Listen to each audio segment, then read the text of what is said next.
आपके सामने रखने जा रहा हूं कि किन चीज़ों को मैं ये कह रहा था कि बुरी तरह पाकिस्तान में तबाही फेरी गई है।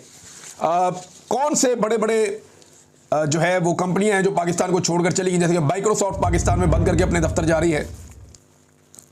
25 साल से वो यहाँ काम कर रहे थे, अब वो छोड़कर पाकिस्तान को जा रहे हैं।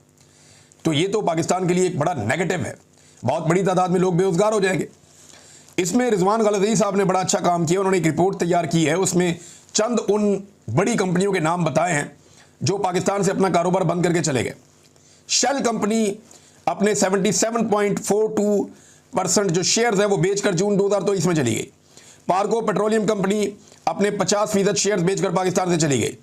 2023 दिसंबर में टेलीनॉर पाकिस्तान भी बंद हो गया, चला गया पाकिस्तान से। ऊबर कंपनी यानी वो किसी और को बेचकर चले गए, ऊबर कंपनी वो भी बंद हो गई। और उनकी एक और कंपनी है क्रीम, वो भी बंद होने का उन्होंने ऐलान कर दिया कि वो भी बंद हो जाएगी, 1-2 माह पहले उन्होंने ऐलान किया था। प्रॉक्टर एंड गैम्बल कंपनी वो भी बंद हो गई, वो बेचकर चले गए। सीमेंस कंपनी वो भी बेचकर चले गए। यानी बहुत सारी ऐसी कंपनियां हैं जो पाकिस्तान छोड़कर जा रही हैं। मोबाइल फोन बनाने वाली कंपनियां वो भी पाकिस्तान छोड़कर जा रही हैं। जो कंपनियां पाकिस्तान में आना चाहती थी वो अब कानों को हाथ लगा रही हैं कि जी हम नहीं आ रहे। इससे पहले डॉक्टर आरिफ अलवी भी अपने ट्वीट में बता चुके हैं कि उन्हें माइक्रोसॉफ्ट के जो हेड हैं, जो मालिक हैं बिल गेट्स, उन्होंने क्या कहा था। अमेजॉन भी पाकिस्तान आते आते रह गया, यानी अमेजॉन पाकिस्तान में आ रहा था, लेकिन इमरान खान साहब का दौर जब खत्म हुआ उसके बाद एक मायूसी फैल गई और फिर जो कारोबार के साथ हुआ, अमेजॉन भी अब पाकिस्तान नहीं हारा। ये सारी तबाही नादरीन पाकिस्तान के अंदर फेरी गई है और ये गुज़िश्ता 3 सालों में फेरी गई है। शब्बर जैदी साहब का एक बयान बड़ा ज़बरदस्त तरीके से गर्दिश कर रहा है, वो बयान मैं आपके सामने रखता हूँ और बहुत सारे लोगों ने इसको ट्वीट किया। साबिर शाकिर साहब के ट्विटर से मैं पढ़ के समझता हूँ और बहुत सारे लोगों ने इसको ट्वीट किया है। उन्होंने कहा मैंने इमरान खान और जनरल बाजवा को कहा कि ये हमारे अपने इदारे एफबीआर में बहुत से लोग करप्शन में मुलव्वस हैं, तो इमरान खान ने फौरन मुझे कहा कि इन सबको निकाल दो, लेकिन बाजवा ने मुझे निकाल दिया। ये जरा प्रायोरिटीज़ हैं, इस तरीके से मुल्क चलाया जा रहा है। तो फौज को सिर्फ अपना काम करना चाहिए, सियासत में और एडमिनिस्ट्रेशन में और मुल्क चलाने में किसी किस्म की मुदाखलत कभी भी नहीं करनी चाहिए। अटक जेल से नाजरीन कुछ और कैदियों को छोड़ा गया है। ये 19 कैदी हैं जो अब रिहा हुए हैं 7 महीने के बाद। ये 26 नवंबर के मुकदमात में इन्हें गिरफ्तार किया गया था। जब ये कैदी रिहा हुए तो वहाँ कैमरामैन मौजूद थे। उन्होंने जब इनकी वीडियोस बनाई तो ये तमाम कैदी इमरान खान जिंदाबाद के नारे लगा रहे थे। इन तमाम कैदियों ने कहा कि हम दोबारा निकलेंगे और इमरान खान को रिहा करवाएंगे। यानी जितने लोगों को इस निज़ाम ने गिरफ्तार किया, अब तक लगभग 20,000 से ज़्यादा लोग गिरफ्तार हुए हैं ओवरऑल। ये जो 20,000 से ज़्यादा लोग गिरफ्तार हुए ना पाकिस्तान तहरीक इंसाफ के, अब इनके ऊपर तो मोहर लग गई है कि ये पक्के वर्कर हैं पाकिस्तान तहरीक इंसाफ के, ये अपनी पार्टी छोड़कर अब कहीं नहीं जाते। यानी इन लोगों ने अब कुर्बानी दे दी है ना। सियासी वर्कर जब गिरफ्तार हो जाता है ना तो उससे पहले उसकी अपनी पार्टी के साथ मंगनी हुई होती है, लेकिन जैसे ही वो गिरफ्तार होता है ना उसकी अपनी पार्टी के साथ उसका निकाह हो जाता है और फिर ये निकाह नहीं टूटता।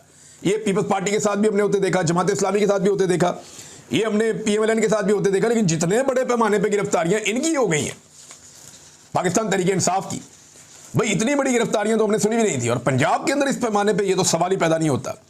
तो बड़ी इन्होंने डिक्टेटर्स ने इतनी तबाही नहीं फेरी जितनी इनके खिलाफ तबाही फेरी गई है मौजूदा रजीम की तरफ से।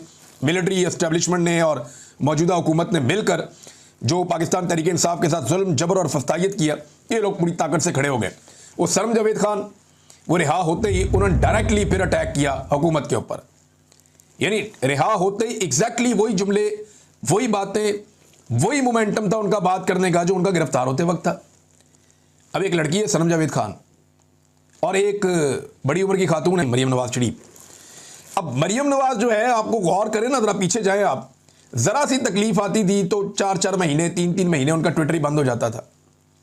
4-4 3-3 महीने मरियम नवाज का कोई स्टेटमेंट ही नहीं आता था। जरा सी मुसीबत आती थी तो ये कंप्रोमाइज कर देते थे, डर जाते थे, खौफजदा हो जाते थे। जैसे इन्हें थोड़ा सा आसरा मिलता था कहीं से एस्टेब्लिशमेंट से, ये फिर आगे एक कदम आके चढ़ जाते थे।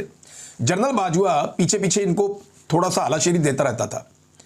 हालांकि फौज के खिलाफ जो स्टेटमेंट भी इन्होंने दिए थे वो जनरल बाजवा के आशीर्वाद से दिए थे, क्योंकि जनरल बाजवा ने रजीम चेंज करना था, उनको इस बात का आइडिया था, वो इसे प्लान कर रहे थे, उन्हें एक एक्सटेंशन और चाहिए थी। जो ख्वाजा आसिफ और ये सारे लोग अब बताते हैं कि जनरल बाजवा एक्सटेंशन मांग रहा था, हमने उसको दी नहीं। तो जनरल बाजवा की हलाशेरी से ये स्टेटमेंट वगैरह देते थे, लेकिन जैसे ही जरा सी मुश्किल होती थी ये अपने ट्विटर अकाउंट बंद करके भाग जाते थे। पाकिस्तान में कुछ भी होता रहता था, कुछ भी नहीं बोलते थे। लेकिन ये लड़की देखें, अपने हत्ती लड़की है, किसी बड़े सियासी खानदान से ताल्लुक भी नहीं है, बार बार गिरफ्तार हो जाती है और इसको आम कैदियों के साथ रखा जाता है, सहूलतें भी नहीं दी जाती। मरियम नवाज को जैसी सहूलतें मिली हैं ये तो सोच भी नहीं सकती, लेकिन इसके बावजूद ये लड़की जिस दिन बाहर आती है उसी शिद्दत के साथ और उसी अज़म के साथ जबर, फस्तायत और जुल्म के सामने खड़ी हो जाती है। अगर मरियम नवाज को वाकई इससे डर लगता है तो ठीक लगता है। अगर मरियम नवाज को वाकई ये लगता है कि वो इस जैसी नहीं बन सकती तो ये बात ठीक है, वो इस जैसी नहीं बन सकती। ये लड़की बहुत बहादुर है और इसने बड़ा मुकाबला किया है। नाज़रीन, एक चीज़ और है, मेरे ख्याल में इस मुल्क के अंदर ना जब भी कोई नई हुकूमत आए ना उसे एक एग्जीक्यूटिव ऑर्डर लेकर आना चाहिए और उस एग्जीक्यूटिव ऑर्डर के तहत तमाम सियासतदानों के नामों पे जितने भी मंसूबे बने हैं उन तमाम के नाम ख़त्म कर देने चाहिए। यानी नाम रखने चाहिए, कायदे आज़म का रखें ना, अल्लामा इकबाल का रखें, फातिमा जिन्ना का रखें, सर सैयद अहमद खान का रखें, लियाकत अली खान का रखें, जो कौमी हीरोज़ हैं, निशान हैदर हैं, उनका नाम रखें। बड़े बड़े एजाज़ात जो पाकिस्तान के लिए लाने वाले खिलाड़ी हैं उनके नाम रखें। बड़े बड़े जो आर्टिस्ट हैं उनके नाम पर रखें। अब्दुल सत्तार ईदी साहब जैसे लोगों के नाम पर रखें। बड़े बड़े शायरों के, सहाफ़ियों के, अदीबों के, यानी जो पुराने सियासतदान हैं उनके, जो उस्ताद हैं बड़े बड़े, उनके नामों के ऊपर, जो साइंटिस्ट हैं उनके नामों के ऊपर नाम रखें ना। ये जो लोग सियासी फ़ायदा उठाते हैं, पब्लिक मनी से एक चीज़ बन रही है और उसके ऊपर अपना नाम ठोक दिया। सिंध में जो बनता है उसके अंदर जनाब या भुट्टो का नाम आ जाता है या जरदारी का नाम आ जाता है। इसी तरह पंजाब के अंदर जो बनता है शरीफ खानदान अपने नाम पे बना लेता है। उस्मान बुज़दार ने भी एक अस्पताल अपने वालिद के नाम पे बनाने की कोशिश की थी। तो ये रविश बंद होनी चाहिए। एक एग्जीक्यूटिव ऑर्डर ऐसा आना चाहिए जो अगली हुकूमत आए कि वो तमाम जितने इदारों के नाम, चाहे वो शरीफों के नामों पे हैं, चाहे वो भुट्टों के नामों पे हैं, चाहे वो जरदारियों के नामों पे हैं, चाहे वो किसी और के नाम के ऊपर, गिलानियों के नामों के ऊपर, वो सारे नाम ख़त्म करें। वो सारे नाम ख़त्म करें और यानी उन लोगों के नामों के ऊपर रखें जिन्होंने पाकिस्तान को कुछ डिलीवर किया। और आज उनका नाम रखने पे किसी भी सियासी जमात का कोई सियासी फ़ायदा नहीं हो रहा, कन्फ्लिक्ट ऑफ इंटरेस्ट नहीं हो रहा। पब्लिक के पैसे से जो चीज़ बन रही है वो जो है उससे किसी सियासी जमात को फ़ायदा नहीं होना चाहिए। यानी हद हो गई है। एक सहाफ़ी ने भी खबर दी कि 2700 से ज़्यादा प्रोजेक्ट ऐसे हैं जिनके नाम मरियम नवाज और नवाज शरीफ ने अपने नाम पर रख दिए और इसके ख़ानदान ने, बाकी लोगों ने पता नहीं क्या क्या तबाही फेरी हुई है। हमजा शहबाज के नाम पे चीज़ें हैं, शहबाज शरीफ के नाम पे चीज़ें हैं, इनके ख़ानदान में कि बच्चे हैं उनके नामों के ऊपर भी इन्होंने चीज़ें रखी हुई हैं। अंदाज़ा करें आप। तो ये चीज़ जो है ये ख़त्म होनी बहुत ज़रूरी है क्योंकि काम ये टकेगा नहीं करते और मशहूरी ये बहुत ज़्यादा करते हैं। काम का अंदाज़ा आप ये करेंगे, लाहौर का जो सबसे बड़ा अस्पताल है जिसका मरियम नवाज ने कई दफ़ा विजिट किया है, मरियम औरंगज़ेब भी खुफिया छापे मारती फिरती है। अस्पताल की हालत ये है कि आज एक वीडियो में देख रहा था, वहाँ पे लोग अपने घरों से पंखे लेकर आ रहे हैं। एसी तो ख़राब है, पंखे भी अवेलेबल नहीं है अस्पताल में। लोगों को अमले ने कहा जनाब अपने मरीज़ को अगर आप रखना चाहते हैं गर्मी से महफूज तो घर से लेकर आए पंखा। तो लोग अपने कंधों पे पंखे उठा के अस्पताल जा रहे हैं। वहाँ पे मीडिया ने रिपोर्ट कर दिया और कोई तीसरी मंजिल पे लेके जा रहा है, कोई दूसरी मंजिल पे लेके जा रहा है। मेरे मरीज़ का ऑपरेशन हुआ है, वो गर्मी में पड़ा हुआ है, मैं पंखा लेकर आया हूँ, ज़रा सा पंखा इधर करो, दूसरे मरीज़ की तरफ लड़ाई हो जाती है।